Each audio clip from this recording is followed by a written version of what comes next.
प्रिय साथियों, स्वागत है आपको अपने चैनल आरएस डायमंड ऑफिशियल में। साथ ही आज हम लोग बात करने वाले हैं 7वीं चरण शिक्षक बहाली पर क्या कुछ अपडेट आई है। मुख्य रूप से बात करेंगे 7वीं चरण प्राथमिक विज्ञापन को लेकर सचिवालय से क्या कुछ अपडेट आई थी और वर्तमान समय में क्या कुछ चल रहा है। विनीता मैम जिस प्रकार से गई थी सचिवालय में, तो चलिए उससे पहले बिहार दिवस की हार्दिक शुभकामनाएं। इसके लिए मैं 2 लाइन आप लोगों के सामने पेश करना चाहता हूँ। हमारे यहाँ मैं नहीं हम होता, हमारे यहाँ मैं नहीं हम होता, क्योंकि दिल में कोई अहम नहीं होता।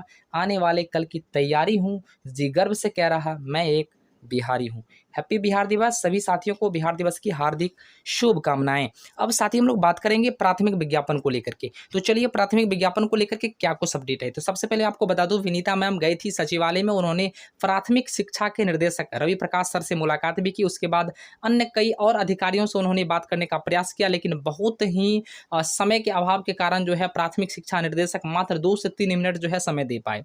2 से 3 मिनट में ही इन्होंने अपना प्रस्ताव रखा कि सर 7वीं चरण के प्राथमिक विज्ञापन कब तक आ रही है।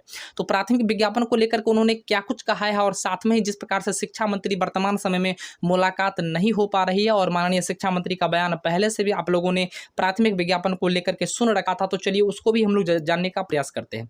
सबसे पहले जिस प्रकार से शिक्षक अभ्यर्थी लगातार यूनिटी के साथ अपने बातों को जोर शोर से बुलंद कर रहे हैं, इसी बीच में एक ट्विटर कैंपेन भी चलाया गया था जिसमें जो है लगभग 5 लाख से अबव, जी हाँ 6 लाख कह सकते हैं, 5 लाख से अबव जो है ट्विटर कैंपेन में लोगों ने, सारे साथियों ने ट्वीट रिट्वीट की, मतलब अच्छे ढंग से किया, जिसका प्रभाव भी अच्छा खासा देखने को मिला था।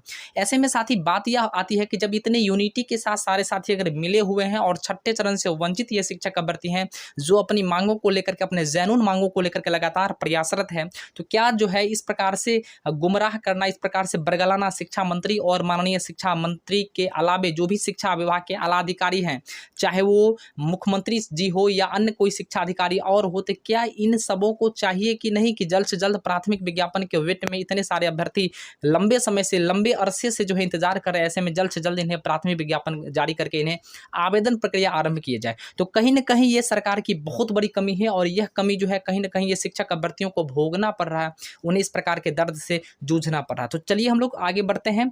विनीता मैम जब ही मुलाकात की, जो है मुलाकात के दौरान उन्होंने स्पष्ट किया, अर्थात प्राथमिक शिक्षा निर्देशक रवि प्रकाश सर ने स्पष्ट किया कि इसके बारे में 7वें चरण प्राथमिक विज्ञापन के बारे में मुझे अभी तक कोई अपडेट नहीं है, और जहां तक बात आती है कि मुझे इस पर जो है बोलने की या बताने की, तो फिलहाल मैं इस पर अभी कुछ नहीं बोल सकता हूं। आप इस चीज की जानकारी माननीय शिक्षा मंत्री विजय कुमार चौधरी से ही प्राप्त कर सकते हैं। तो कहीं ना कहीं साथी ये शिक्षक अभ्यर्थियों को बहुत बड़ा धोखा हो रहा है। और जहां तक बात है संजय कुमार सर से, अपर मुख्य सचिव से, तो इनसे मुलाकात नहीं हो पाई है। फिलहाल वो शुक्रवार को मिलेंगे।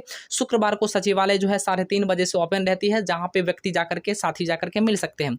ऐसे में सचिवालय की जो भी टीम जो है, कोर टीम की टीम है, लगातार वो सचिवालय शुक्रवार वहां पहुंचती है।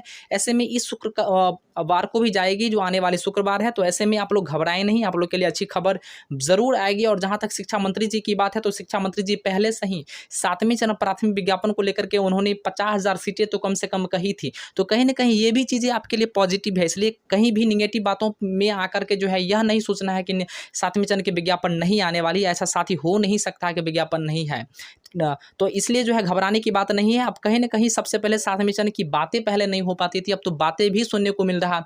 और शिक्षा मंत्री के भी आप जो है मुखारबिंद से आप सुन चुके हैं कि 50,000 सीटें की बात। तो कहीं ना कहीं सीट की बात सेकेंडरी है, पहले कहीं ना कहीं विज्ञापन आने की बात तो कम से कम कंप्लीट कर ली जाए।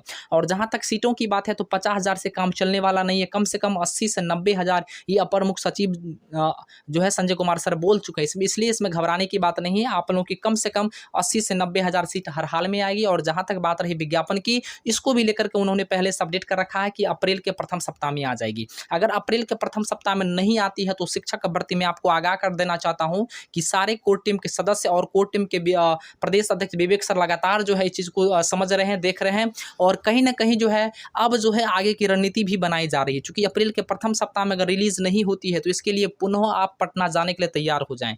सारे मैं साथियों से मैं आग्रह करना चाहता हूं कि पटना जाने के लिए पुनः आप तैयार हो जाए, चूंकि यह सरकार अगर ऐसे नहीं मानेगी तो कहीं न कहीं हमें उग्र रूप बिल्कुल शांति तरीके से करना है, लेकिन कहीं न कहीं इसके लिए नई रणनीति भी बनाई जा रही है। तो सभी साथियों से मेरा रिक्वेस्ट होगा कि सभी साथी यूनिटी के साथ रहें, आप लोगों के पक्ष में ही बिल्कुल फैसला आएगा और विज्ञापन भी आएगी, सीटें भी आएगी, इसलिए घबराने की बात नहीं है। लगातार 3 वर्षों से जो है जूझ रहे इन सभी शिक्षक अभ्यर्थियों के साथ धोखा, सिर्फ आश्वासन पे आश्वासन मिलता आ रहा है, ऐसे में कब तक ये काम चलने वाला है। तो चलिए मैं इसी के साथ अपनी वाणी को विराम करना चाहता हूँ। इससे पहले एक छोटा-सा रिक्वेस्ट होगा, अगर आप चैनल पर नए हैं या फर्स्ट टाइम विजिट कर रहे हैं तो चैनल को सब्सक्राइब कर लीजिए, बेल आइकन को प्रेस कर लीजिए, ताकि समय-समय पर आपको शिक्षक बहाली और शिक्षा विभाग से जुड़ी पल-पल का अपडेट आप तक पहुँचते रहे। जय हिंद, जय भारत।